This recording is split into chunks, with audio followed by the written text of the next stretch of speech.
Hi friends, ఈ వీడియోలో నవవసంతం two 7వ తరగతి తెలుగు వాచకంలోని టెక్స్ట్ బుక్ బ్యాక్ సైడ్ బిట్స్ని చూద్దాము. ఎగ్జామ్ పాయింట్ ఆఫ్ వ్యూలో మనకి 8వ చాప్టర్లో ఈ భాషా భాగాలకు సంబంధించిన వివరాల్లో ఈ క్వశ్చన్స్ అనేవి అడుగుతుంటారు.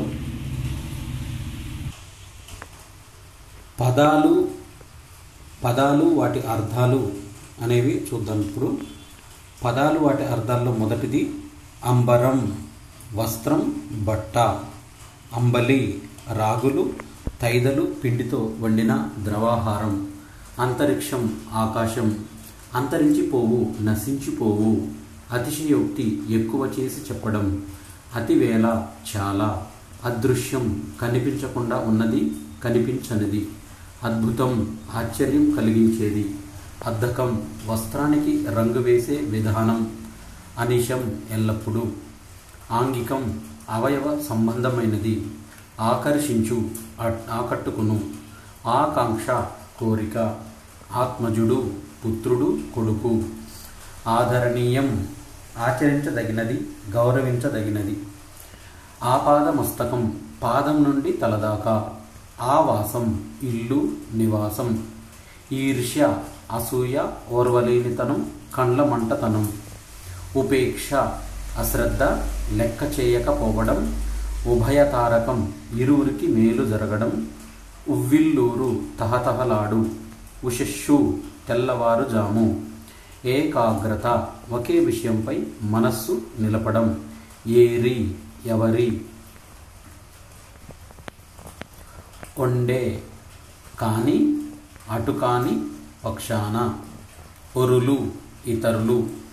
ఔషధం, మందు. కంఠీరవం, సింగం, సింహం. కబుర్లు, ముచ్చట్లు, మాటలు. కరి, ఏనుగు. కలి, సంపద, సొమ్ము.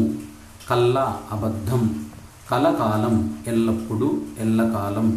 కాలుష్యం, మలినం, మురికి. కూడు, బువ్వ. కెరటాలు, అలలు. కొలిమి, కమ్మరివారు ఇనుమును కాల్చే స్థలం, జాగా. కొట్టం, పశువుల పాక, చపారం. కోండ్ర, దున్నిన సాలు. కోలాటం, కోలలు పట్టుకొని ఆడే ఆట. గణించి, ఎంచి, లెక్కపెట్టి. గహ్వరం, గుహ. గోదలు, ఎడ్లు. ఘటించు, కలుగు. చిద్విలాసం, జ్ఞానప్రకాశం. చిల్వ, చిలువ, పాము. చెలిమి, సోపతి, స్నేహం. చేటు, ముప్పు, ఆపద. చేవ, శక్తి. జడాశయుడు, జడమైన మనస్సు కలవాడు. జపమాల, జపం చేస్తున్నప్పుడు లెక్క పెట్టే పూసల దండ. జమీందార్లు, భూస్వాములు, కొన్ని గ్రామాలకు ఏలికలు. జిజ్ఞాస, తెలుసుకోవాలనే కోరిక. జీవగడ్డ, చైతన్యంతో తొణికిసలాడుతున్న భూమి. డొక్క, కడుపు. తస్కరులు, దొంగలు. తావి, సువాసన. తృష్ణం, గడ్డి. తృష్ణ, కోరిక. తెలిరాతి, తెల్లరాతి. తెహజీబ్, ఉర్దూ పదం ఇది. సంస్కృతి. తేటి, తేనెటీగ. త్యజించు, వదిలిపెట్టు, విడిచిపెట్టు. దానవుడు, రాక్షసుడు. దాస్యం, బానిసతనం. దీప్తి, కాంతి. దేవస్థలాలు, దేవాలయాలు. దేహం, శరీరం, పెయ్యి. ద్విజుడు, బ్రాహ్మణుడు. ధరణి, భూమి. ధ్యానం, ఏకాగ్రత. నిందించు, తిట్టు. నిర్మితి, నిర్మాణం. నెలవంక, చంద్రవంక. నేర్పరులు, నైపుణ్యం గలవారు. నేర్పు, నైపుణ్యం. పడిశం, జలుబు, సర్ది. పయోనిధి, సముద్రం. పరోపకారం, ఇతరులకు మేలు చేయడం. పసవు, పసుపు, రంగు. పాషాణం, బండ. పెండ్యులం, లోలకం. ప్రతిమ, బొమ్మ. ప్రతిష్ట, కీర్తి. ప్రసిద్ధి, ఖ్యాతి. ప్రాంగణం, ముంగిలి, వాకిలి. బాదరాయణుడు, వ్యాసుడు. బంగాలు, అలలు. భయాన్ని కలిగించేది. మత్స్యకారులు చేపలు పట్టేవారు, మధువు తేనె, మనోరంజనం మనస్సును సంతోషపెట్టేది, మనోహరం ఇంపైనది చక్కనైనది, మాగాణం తరిపొలం, మావులు మామిడి తోటలు, మీను చేప, ముట్టె పంది ముక్కు పొత్రం, ముప్పు ప్రమాదం, మేలుకొలుపు నిద్రలేపు, మైనస మేని దురద, లుప్తం లోపించింది, ల్యాగ దూడ, వలగును అల్లుకును, వసుధ భూమి నేల, వక్త్రం మొగం ముఖం, వాచవి నోటి రుచి, వాలం తోక, వాగ్దానం మాట ఇవ్వడం, విపినం అడవి, వీణుల విందు వినడానికి నచ్చిన, వెరుగు భయం బుగులు, వేడుక పండుగ, వ్యాఖ్యానించు వివరించు చెప్పు, శిరం తల నెత్తి, శృంగం కొమ్ము, శోభ కాంతి వెలుగు, శౌర్యం శూరత్వం, శ్రేష్టం ఉత్తమం గొప్పది,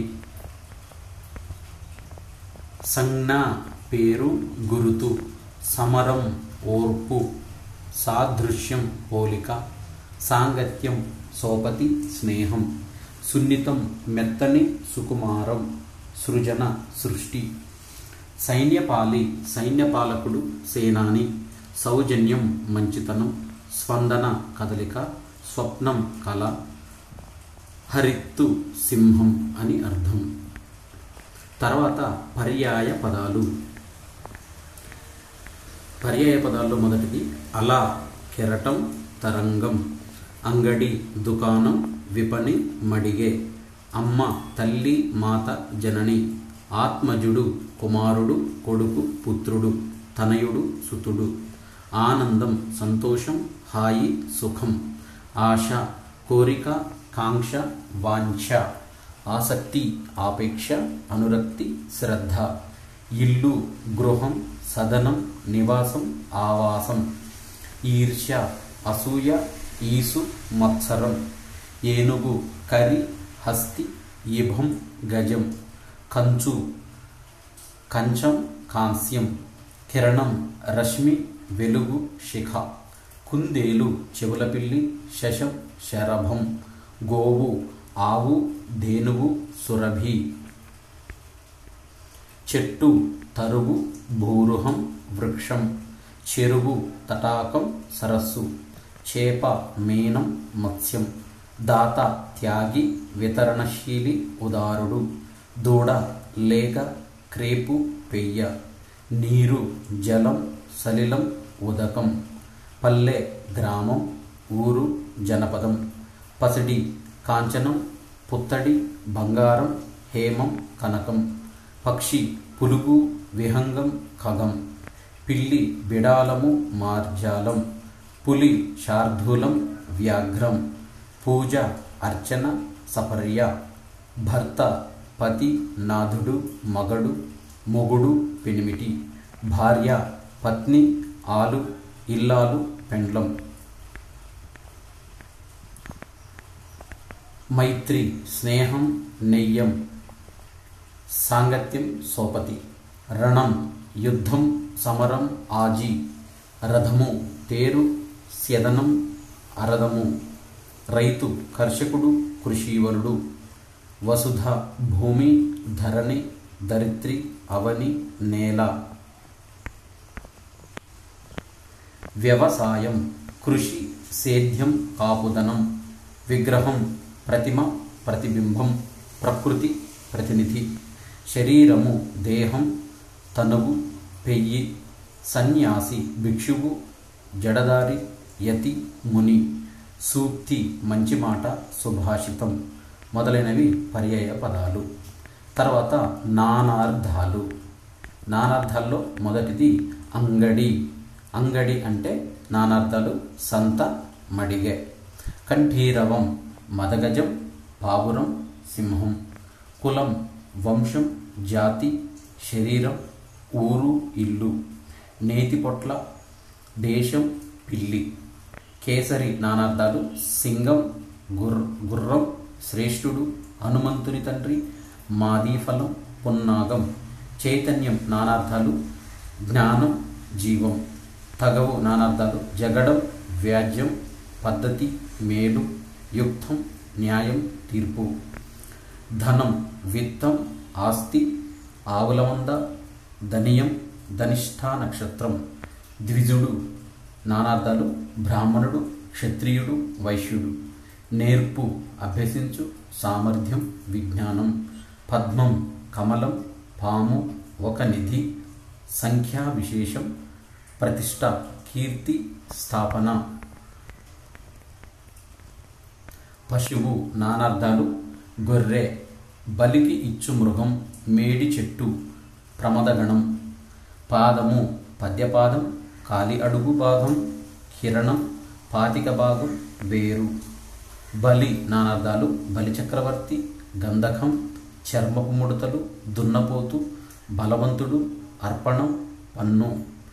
భంగము నానార్థాలు, ఆటంకము, అల. వాలం తోక, తల వెంట్రుక, కత్తి, పులి. వెరవు ఉపాయం, విధం, వశం. వ్యవసాయం కృషి, పరిశ్రమ, ప్రయత్నం, పాటుపడుట, నిశ్చల బుద్ధి. శాఖ కొమ్మ, వేదభాగం. శ్రీ సాలెపురుగు, బుద్ధి, సరస్వతి. లక్ష్మి పార్వతి, అలంకారం, ఒక రాగం, విషం. సంపద హస్యం నవ్వు, పరిహాసం. తర్వాత ప్రకృతి వికృతులు. మొదటి పదం ప్రకృతి పదం, రెండవది వికృతి పదం. చూసినట్టయితే దీంట్లో ఆశ ఆశ, ఆకాశం ఆకాశం, ఆశ్చర్యం ఆశ్చర్యవు, ఆహారం ఓగిరం, కథ కథ, కవిత కయిత, కార్యం కర్జం, కుల్యం కాలువ, చిత్రం చిత్తరువు, దిశ దశ, నిద్ర నిదుర, పర్వం పబ్బం, పక్షి పక్కి, పశువు పసరం.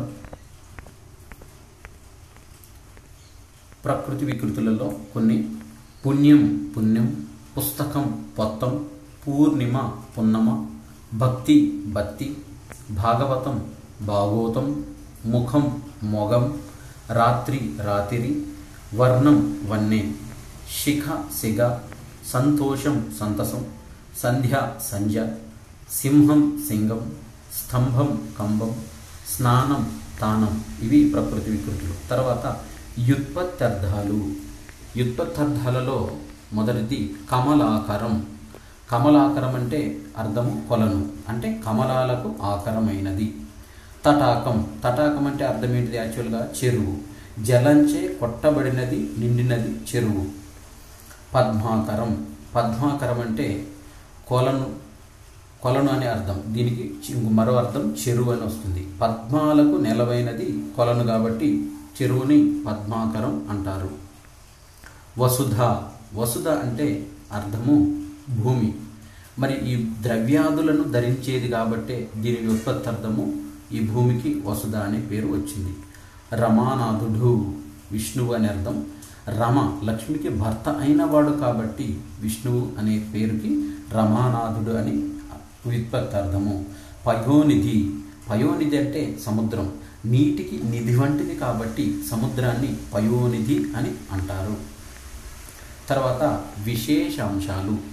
ఈ 7వ తరగతి పాఠ్యభాగంలో కొన్ని పాఠాల వైజ్గా మనకు విశేషాంశాలు ఇచ్చారు.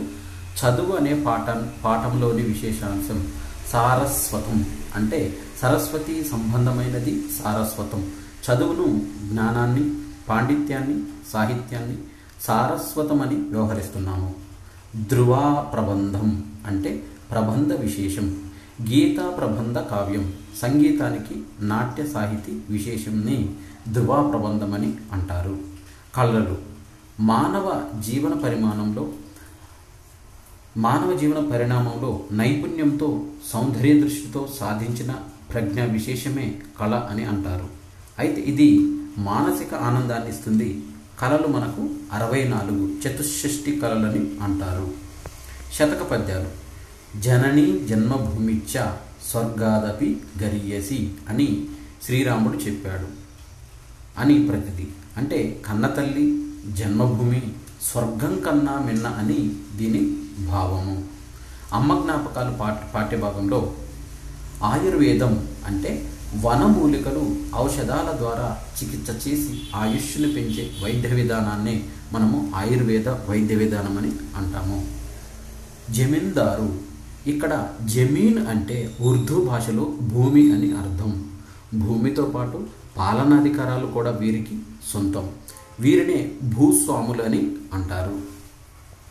వరహావతారం, దశావతారాల్లో మనకు 3వ అవతారమే వరహావతారం. హిరణ్యాక్షుడనే రాక్షసుని వధించడానికి విష్ణుమూర్తి ఎత్తిన అవతారమే ఈ వరహావతారం.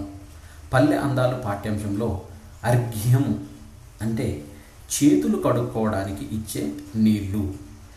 అర్ఘ్యం సూర్యుని కోసం సమర్పించే నీళ్లను కూడా అర్ఘ్యం అని వ్యవహరిస్తారు.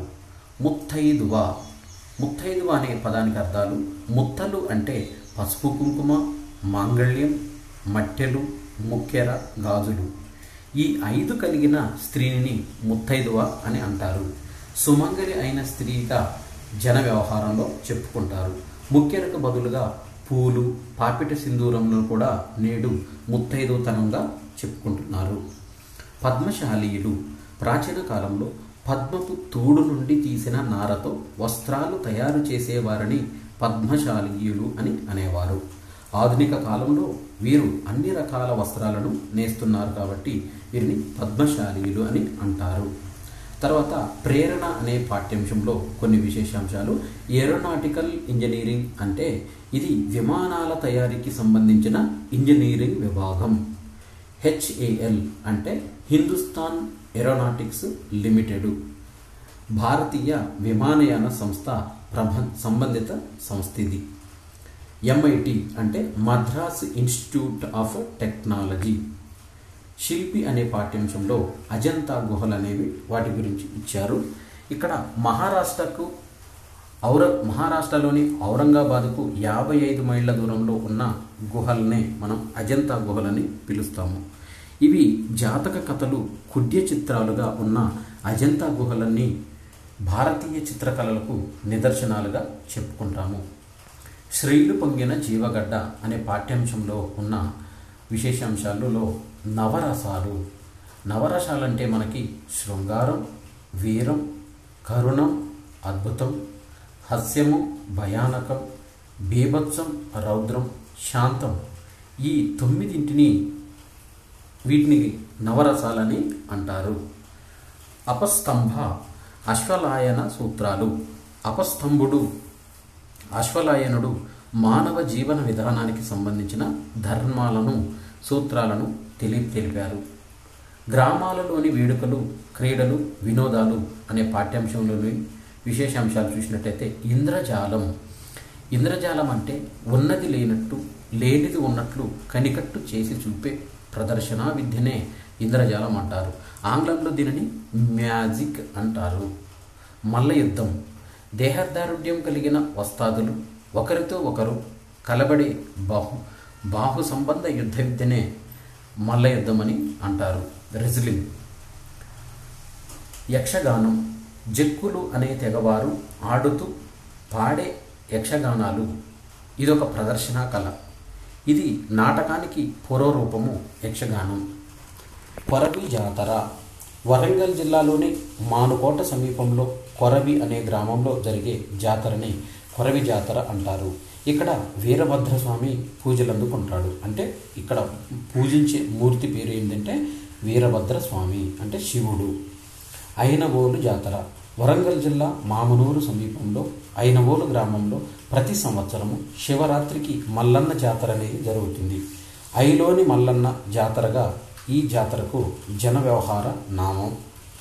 మేడారం జాతర, ఇది ప్రతి 2 సంవత్సరాలకు ఒకసారి వరంగల్ జిల్లాలో, అంటే ప్రస్తుతం ఇది ములుగు జిల్లాలో జరిగే జాతర. ఇక్కడ గిరిజన దేవతలైన సమ్మక్క సారలమ్మలను కొలుస్తారు. భారతదేశంలో జరిగే అతిపెద్ద జాతర ఇది.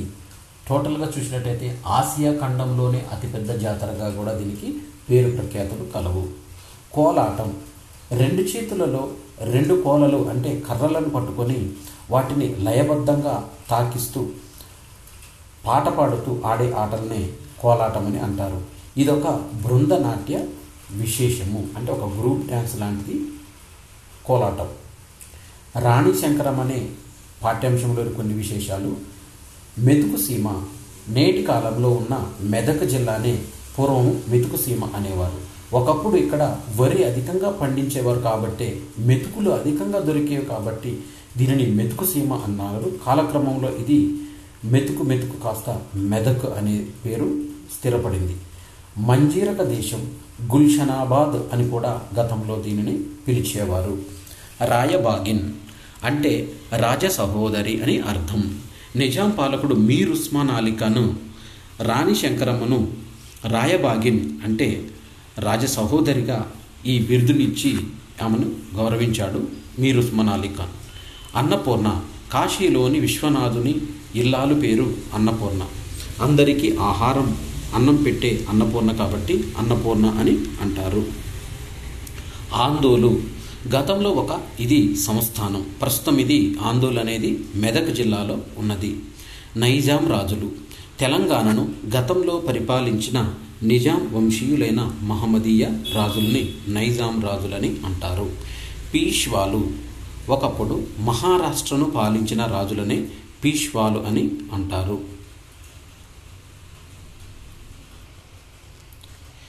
ఇవి నవవసంతం 2 7వ తరగతి తెలుగు వాచికము పాఠ్యభాగం టెక్స్ట్ బుక్ యొక్క చివరిలో ఇచ్చిన గ్రామర్కు సంబంధించిన కొన్ని పాయింట్స్. ఇవి డిఎస్సిలో మనకి 8th చాప్టర్లో ఉంటాయి.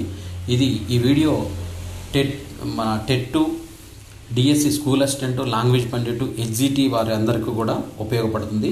దయచేసి ఈ వీడియోని లైక్ చేయండి, షేర్ చేయండి, కామెంట్ చేయండి. నా ఛానల్ సబ్స్క్రైబ్ చేసుకోవడం ద్వారా నేను చేసే వీడియోస్ అన్నీ మీకు నోటిఫికేషన్ రూపంలో వస్తాయి. నేను గతంలో ఈ టెక్స్ట్ బుక్ బ్యాక్ సైడ్కి సంబంధించి 10th class 2nd, 3rd, 4th, 5th, 6th ఈ వీడియోలో 7th చేస్తున్నాను.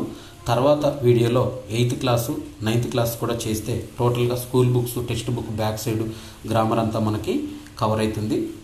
Thanks for watching.